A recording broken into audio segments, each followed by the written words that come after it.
안녕하십니까. 성경인물 잠깐 탐구의 정필환 집사입니다. 우리가 앞전에 예수님의 12제자의 계획에 대해서 우리가 한번 살펴본 바 있죠. 기억하십니까? 오늘부터는 예수님의 그 12제자를 한 사람 한 사람씩 만나볼 예정입니다. 자, 그럼 오늘 첫 번째로 만나볼 제자가 누구일까요? 두구두구두구두구두구. 예, 바로 안드레입니다. 저는 예수님의 12제자 중에 안드레가 참 매력적인 제자라고 생각을 합니다. 우리가 오늘 안드레에 대해서 한번 잠깐 살펴봄으로써 안드레의 좋은 점을 우리가 배워서 우리도 은혜로운 신앙생활하는 우리 소망교회 성도님들이 되었으면 좋겠습니다. 그 안드레 계회에 대해서 잠깐 살펴보면 그 안드레라는 이름의 뜻이 남자답다라는 뜻이랍니다. 그래서 우리가 안드레는 누구보다 베드로의 동생으로 더 유명하죠. 그리고 아버지는 요한입니다. 그 안드레는 갈릴리 호수 베세다 지역에서 출생을 했고 그 지역에서 고기를 잡는 어부로서 자기 생활을 영위하고 있었습니다.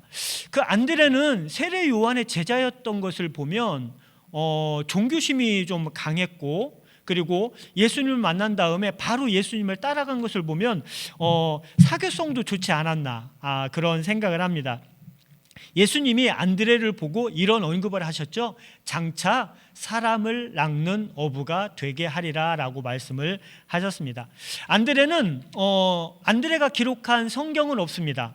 그리고 안드레의 주요 사건을 4가지 정도 살펴보면 세례 요한의 제자였다가 예수님의 첫 번째 제자가 되었다는 것, 그리고 예수님 앞에 그 베드로를 데리고 왔다는 것, 그리고 오병이어의 이적을 일으킬 때 도시락을 제공했다는 것, 그리고 유대의 명절에 헬라인들이 예수님을 찾아왔을 때 예수님과 만나게 해 주었다는 것, 이 정도 4가지 사건으로 추려 볼 수 있습니다. 이 4가지 사건을 중심으로 이따가 다시 살펴볼 예정이고요.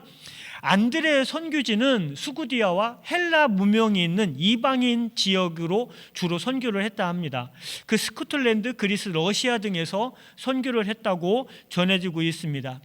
안드레가 순교를 했는데요. 그 안드레의 순교는 AD 69년 11월 31일 날 그 그리스의 페트라스에서 X자형 십자가에 매달려 순교를 했다고 합니다.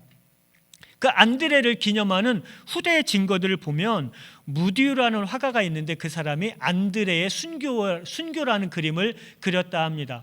그래서 그 그림에 보면 안드레가 X자형 나무 형틀에 매달려 순교하는 모습이 그려져 있고 그 밑에 울고 있는 어린아이가 그려져 있는데요. 이 어린아이가 바로 오병이의 이적을 일으킬 때 도시락을 제공한 어린아이가 아닐까라고 추정을 하기도 합니다. 그리고 스코틀랜드의 국기가 어떤 모양이냐면 파란 바탕에 X자의 문양이 있는 그런 국기입니다.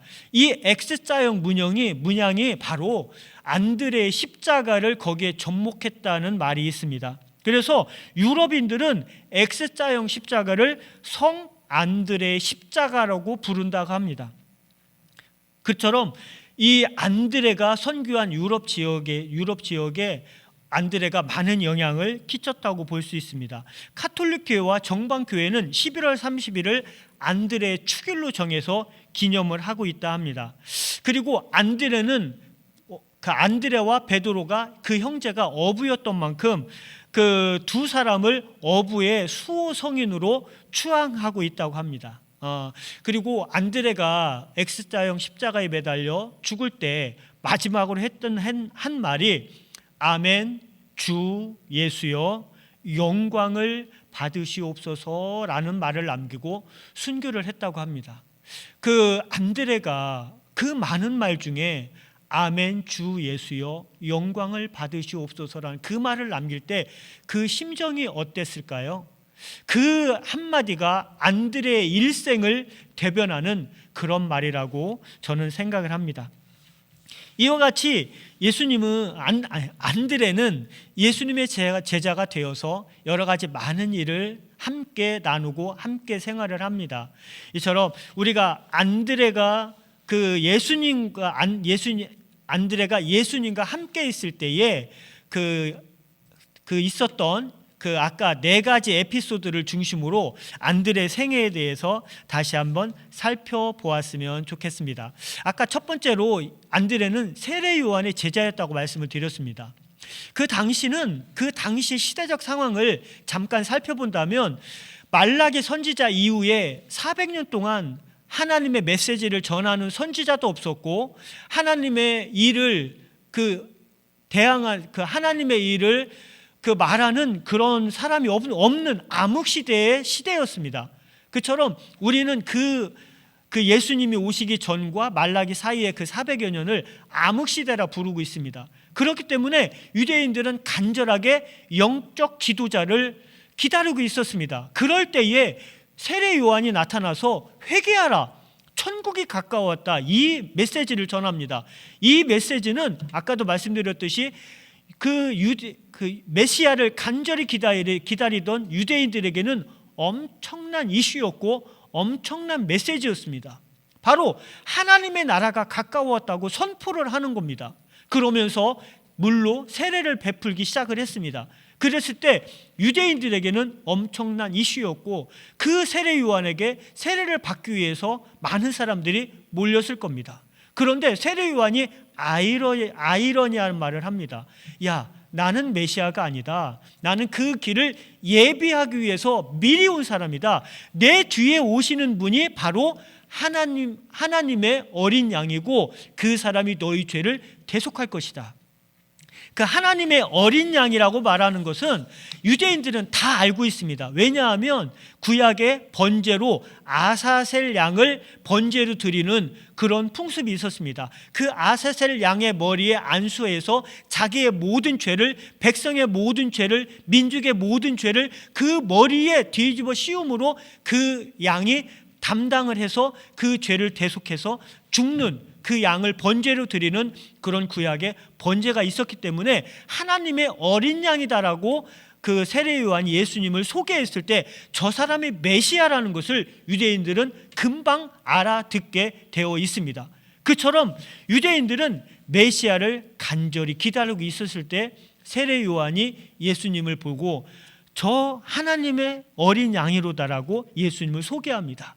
그랬을 때 안드레는 바로 세례 요한의 제자에서 예수님의 제자로 길을 갈아탑니다. 그래서 안드레가 그렇게 물어봅니다. 안드레가 예수님을 따라갈 때 예수님이 안드레에게 무엇을 구하느냐 물어봅니다.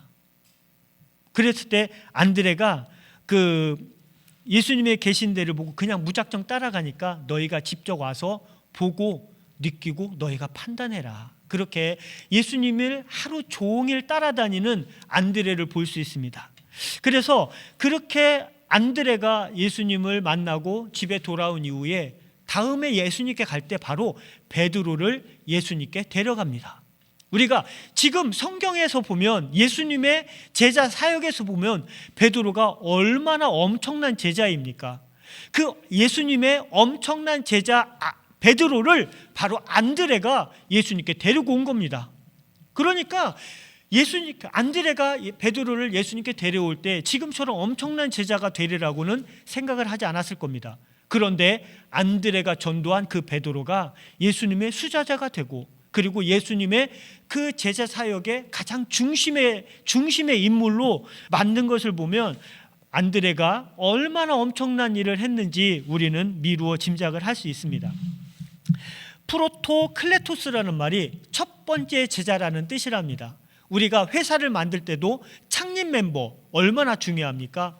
그처럼 예수님의 첫 번째 제자라는 그 안드레의 상징성은 우리가 지금 생각해봐도 참 큰 일이 아닌가, 정말 우리가 되짚어 생각해 보아야 될 일이 아닌가 그렇게 생각을 합니다.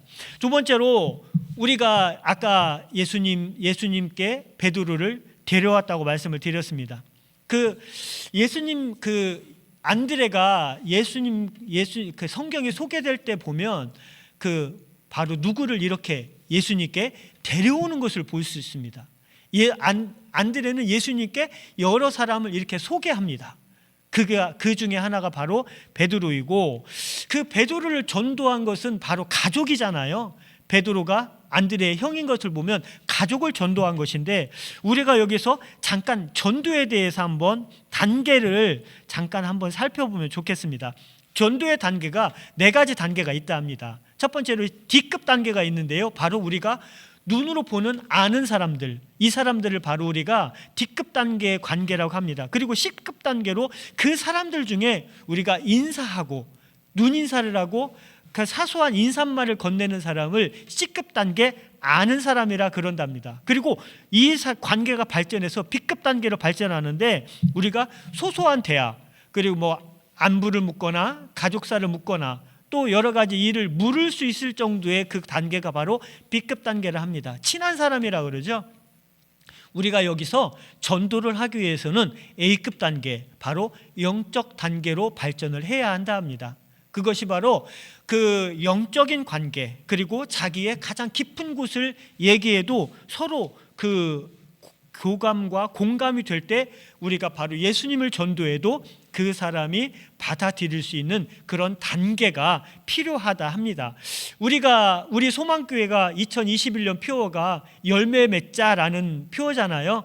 우리도 이처럼 그 관계 전도를 통해서 우리 주변에 있는 사람을 예수님께 인도하는 그런 우리 소망교회 성도님들이 되었으면 좋겠습니다. 그리고 세 번째 안드레에 대해서 우리가 살펴볼 것은 바로 오병이어의 이적을 안내한 제자가 바로 안드레인데요, 예수님이 제자들에게 말씀하셨습니다. 야, 여기 있는 사람들이 너무 긴 시간 내 말을 듣다 보니까 먹는 것을 잊어먹었다. 이들이 얼마나 배고프겠느냐. 너희가 먹을 것을 주어라, 이렇게 말을 합니다. 그러니까 빌립이 대뜸 말을 합니다. 예수님, 우리가 어떻게 이 많은 사람들에게 먹을 것을 주겠습니까? 조금씩 먹을 것을 나눠준다 하더라도 200데나리온의 돈이 필요할 것으로 보입니다. 이 200데나리온이라는 금액이 얼마나 큰 금액이냐면 1데나리온이 장정이 하루에 일해서 벌은 품삯을 1데나리온이라고 한답니다. 그러면 뭐 쉽게 생각해서 1일 일당이 10만 원이라고 그러면 200데나리온이라고 한다 그러면 현재 가치로 2천만 원을 얘기하는 겁니다. 2천만 원이 있어도 여기 있는 사람에게 먹을 것을 줄 수 없겠습니다라고 말합니다. 그런데 여기서 안드레가 바로 어린아이가 갖고 있는 도시락을 소개합니다. 예수님, 이 많은 사람에게 먹을 것을 나눠 주어야 되는데 이 어린아이가 갖고 있는 이 도시락이 얼마나 소용이 있겠습니까? 라고 말을 합니다. 여러분도 다 아시겠지만 그 성경에 보면 여자와 아이 외에 먹고 12바구니에 거두었다고 그랬는데 그 숫자가 무려 5,000명이라고 그럽니다. 여자와 아이를 빼고. 그랬을 때 그 당시에 이 아이는 숫자에도 기록되지 않는 아이였습니다. 그처럼 어린아이와 아이는 소외되고 사람 취급을 받지 못했던 그런 시절이었는데 바로 안드레는 이 어린아이에게 관심을 가졌던 겁니다.